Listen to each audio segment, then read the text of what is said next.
നവീകരണത്തിന്റെ ഭാഗമായി പുനലൂർ ശ്രീരാമപുരം മാർക്കറ്റിലെ കടകൾ പൊളിച്ചു നീക്കി. ഇവിടെ കച്ചവടം നടത്തിയിരുന്നവർക്ക് താൽക്കാലിക സംവിധാനം ഒരുക്കി നൽകി. ഓരോരുത്തർക്കും സ്ഥലം നിശ്ചയിച്ചു നൽകി. കടകൾ ഒഴിയാനായി നഗരസഭ നേരത്തെ നോട്ടീസ് നൽകിയിരുന്നു. കെട്ടിട നിർമ്മാണത്തിന്റെ ഭാഗമായി കടമുറികളും താൽക്കാലിക സംവിധാനങ്ങളും ഒഴിഞ്ഞുകൊടുക്കണമെന്ന് നഗരസഭ കച്ചവടക്കാർക്ക് നേരത്തെ നോട്ടീസ് നൽകിയിരുന്നു. ഇതിന്റെയും ഹൈക്കോടതി വിധിയുടെയും അടിസ്ഥാനത്തിലാണ് ഒഴിയുന്നവർക്ക് ആവശ്യമായ സൗകര്യമൊരുക്കാൻ നഗരസഭ തയ്യാറായത്. നവീകരണോദ്ഘാടനം 15-ന് മന്ത്രി കെ.എൻ. ബാലഗോപാൽ നിർവഹിക്കും.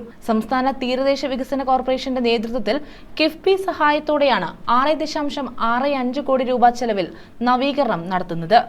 ആദ്യഘട്ടമായി 26,000 ചതുരശ്ര അടിയിൽ 67 അടച്ചുറപ്പുള്ള കടമുറികളും 28 തുറന്ന മത്സ്യ സ്റ്റാളുകളും നിർമ്മിക്കും. ഇതോടൊപ്പം മാലിന്യ സംസ്കരണ പ്ലാന്റ്, ഐസ് പ്ലാന്റ്, ശീതീകരണ മുറി, പുരുഷന്മാർക്കും സ്ത്രീകൾക്കും പ്രത്യേക ശുചിമുറി ബ്ലോക്ക് എന്നീ സംവിധാനങ്ങളും ഒരുക്കും. താഴത്തെ നിലയിൽ 22,000 ചതുരശ്ര അടിയിലായി 57 മുറികളും 1-ാം നിലയിൽ 4,000 ചതുരശ്ര അടിയിൽ 10 മുറികളുമാണ് നിർമ്മിക്കുക. 2025 ഡിസംബർ 31-ന് നിർമ്മാണം പൂർത്തിയാക്കുമെന്നാണ് അധികൃതർ പറയുന്നത്. News bureau, Punalur.